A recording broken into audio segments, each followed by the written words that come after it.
Thank you, Chris. That was perfect way to end it. And I will get that out there. The message is important. That is part of the reason why we're hosting today's event, is to do exactly that.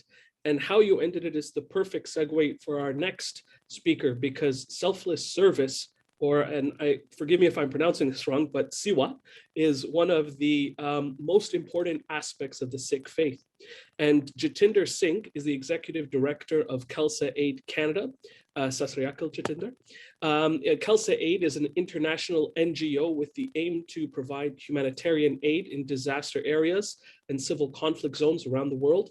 The organization is based upon the principle of recognizing the whole human race as one. And during the 2021 fire and floods in British Columbia, Khalsa Aid mobilized direct aid for many communities cut off from resources and support and services.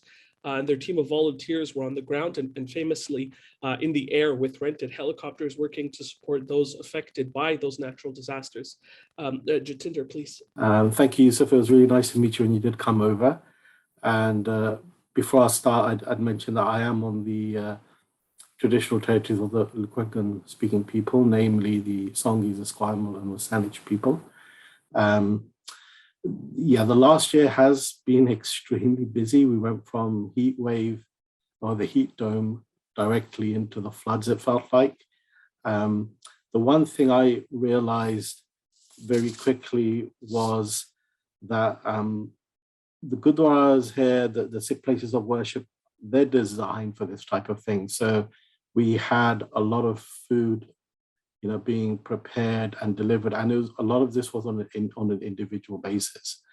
Khalsa Aid, we actually moved a little bit away from the food security after the first week or so, and focused more on the communities that were kind of missing. The gaps were there. So, for example, the migrant workers, with a lot of farms being flooded, they were either returning home, or if they were able to work, they needed, clothing that could withstand the weather. So that was an area we focused on greatly, in providing them with food and clothing for the weather. And then in some cases, providing them with assistance such as accommodation and travel, so they could get back to their home countries in cases where the farms were beyond repair. We also notice when we're working in the smaller communities, we do lean personally on the gurdwaras, because they have their kitchens, and the community is very central to the gurdwara, and so you can lean on them to help you. But what we found was in other areas, such as when we're working with the smaller fire stations, for example, such as Spencer's Bridge or some of the Indigenous ones around Merritt, that they were having issues, partly from being cut off, especially in the heat dome, of getting aid. So silly things like, little things like aid drops and things like that. For us, it was a very trying time. I think what happened in a grateful way for us was that we were able to connect with a lot of other groups, were either Sikh-based or non-Sikh-based, and also engaged, especially after the floods, with the province, which we hadn't done before, because the scale was so large. It was important to engage with EMBC and try to understand what the other NGOs were doing and what we were doing. And obviously, more famously, with all the helicopters that were providing aid, everyone knows about those.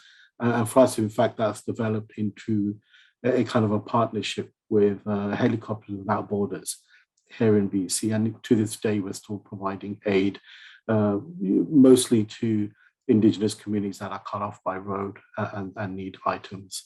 So we are grateful for that.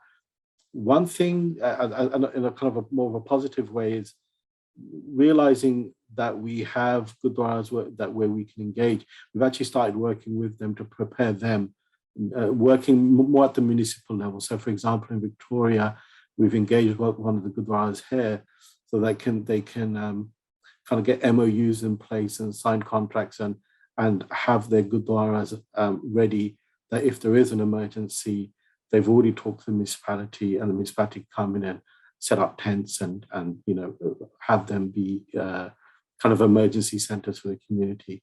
And I think there's a big willingness among other Gurdwara to do this as well. It's just not always knowing where to go, or even knowing that this is a service that they, for example, could provide.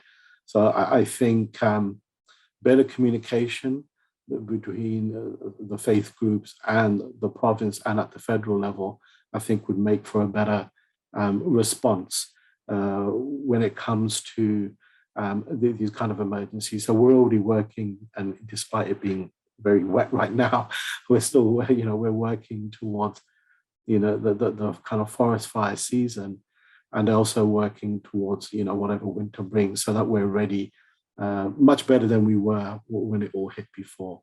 And I think those are kind of very important things. There was a big learning curve for us. I mean, right now, not in British Columbia, but we're working, in Ottawa with a lot of the more lower income communities that have been really massively impacted by the storm that went through there and losing power. So it's something, it's funny because maybe about 3-4 years ago, we thought, okay, let's grow Khalsa aid a little bit more into the north, where we think there's going to be a quicker, a more immediate need with respect to climate change.